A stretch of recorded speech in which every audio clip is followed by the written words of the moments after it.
Hey guys, welcome to the Acne Clear Chef. My name is Thomas Grabowski, and today I want to make a little video about why protein is an important part of your diet. Now, whether you like to admit it or not, everybody, no matter who you are on this face of the planet, needs protein to adequately survive, but more importantly, thrive when it comes to their metabolic typing and to being their best version of themselves. Without protein, we wouldn't be able to build our bodies, be able to build our skin cells, and be able to build our lives in general. We need protein to survive, but more importantly, to thrive and to sustain ourselves in a sustainable way. So what are some protein sources that you can incorporate into your lifestyle that are good for you, beneficial, and can help you with clearing up your skin? So the next list, I have a list of protein sources that you can incorporate into your diet, and these are not a comprehensive list. These are just my personal favorites, but the list goes on, and as you saw in my last video, anything that has a set of eyes on it is going to have a protein, is going to contain protein and fats within that animal. So depending on the ones that you gravitate to the most, these are the protein sources that you may want to consider adding into your diet. So number one I have is chicken. Again, it's a fantastic protein source just because it's so versatile. You get so much out of one single chicken. Number two is tuna. Again, tuna is not the best protein source for you, but it's a very convenient one, especially if you're kind of on the go.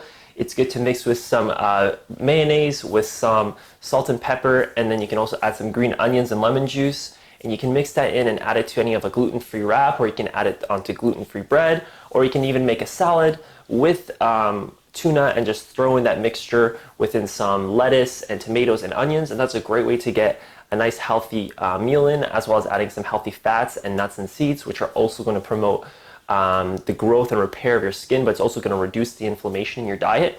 So those are just a few recipes you can incorporate into your diet as well. So number three is eggs, specifically pasture-raised eggs.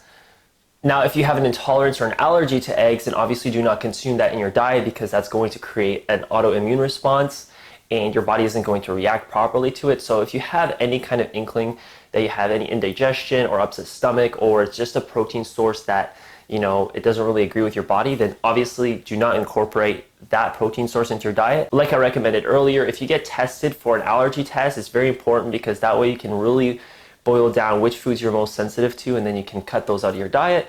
But the great thing is there are other alternatives on this list that you can incorporate into your diet, and a lot of my recipes are gluten-free, wheat-free, dairy-free, egg and corn and soy-free, so you really don't have to worry about those top 6 allergens. So number 4 is fish, specifically wild fish. Any kind of fish that comes from the ocean, that is deep water ocean fish, or any kind of line caught or lake caught fish, is one of the best kind of protein sources that you can consume. If not, I would agree is one of the best protein sources on this list. So wild fish have access to a lot of kelp and a lot of wild nutrients in the ocean and or lakes, especially if they are clean oceans and lakes, because you really want to get it from a water source that has a very clean and abundant environment for the fish to thrive in. And that's going to be reflected in the fish color, in the fish texture, in the way the fish looks, and most importantly, how the fish tastes. So if you ever have a chance to get to like a local fishery or any kind of body of water wherever you live in the world, it's really important to ask around, ask local, ask people, ask your local butcher, ask your local farmer market, because there's chances are you can get access to a lot of wild fish. We have a wild fish market here in St. Thomas called Steelhead, and they have amazing frozen and fresh fish for really affordable prices. You can get things like wild trout, you can get wild cod, you can get wild salmon, you can get nice, delicious shrimp, probably the best shrimp I've ever had in my life. Actually juicy and have a lot of flavor, and they're thick and meaty, not like the ones you get in the grocery store, completely different texture.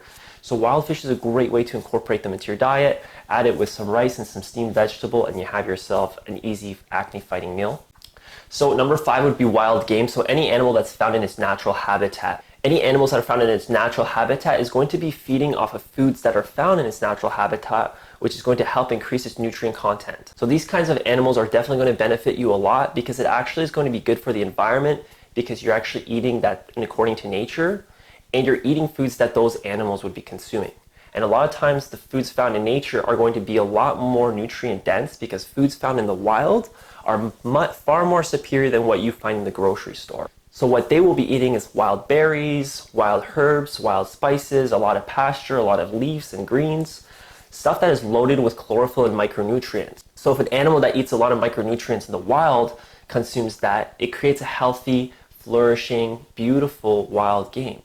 And then if you hunt the animal and then you kill it and cook it, then you're going to get the micronutrients from that animal into your body. So it's really important, if you want to increase your maximum nutrient profile, that you consume animals that are found in nature versus the supermarket. Number 6 is turkey. This is one of my all-time favorites because I really vibe with turkey very, very well. That's why I put it on the bottom of the list. Turkey is an essential lean protein source, so it's really, really good for people who digest carbohydrate foods better. However, anybody can consume turkey. It really doesn't matter on your metabolic type, since you have the white meat and the dark meat on a whole turkey. I prefer ground turkey, and I like to make some stir fries. I actually have a nice turkey recipe, nice spicy turkey chili recipe video that's going to be coming out soon, where it's combined with ground turkey and some ground beef and some really nice Asian spices and sauces, which is a great way for you to reintroduce the wild turkey into your diet as well.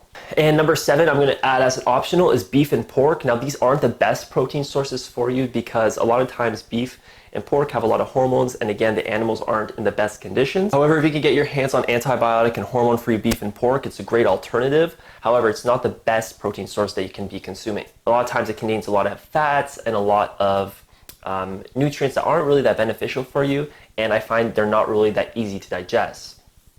However, as an alternative and rotation part of your diet, you can incorporate beef and pork into your diet to get a variety of nutrients, or you can mix it with other protein sources to making sure you get a maximum benefit of different kinds of amino acids and getting a higher nutrient profile.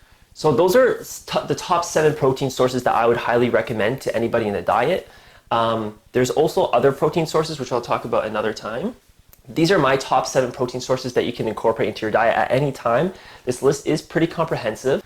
There are also some plant-based protein sources as well that you can incorporate into your diet, which I'll make another video separately from this one. So why is protein an important part of our diet? It's because it's going to help replenish, restore, and rejuvenate and rebuild our skin cells. Without these 7 types of proteins, which there are multitude of, again, anything that has a set of eyes is going to have protein and fat in it. So those proteins are going to help us rebuild our muscle cells, our skin cells, and our hair, skin, and nails. So incorporating these into our diet is going to be fantastic. It's also going to help stabilize our energy levels, give us energy, and help us just become a more healthier and happier version of ourselves. So if you guys like this video, feel free to like and subscribe for more content like this. This is more of my educational series of why protein is important for you. So thanks for following this recipe. I'll see you.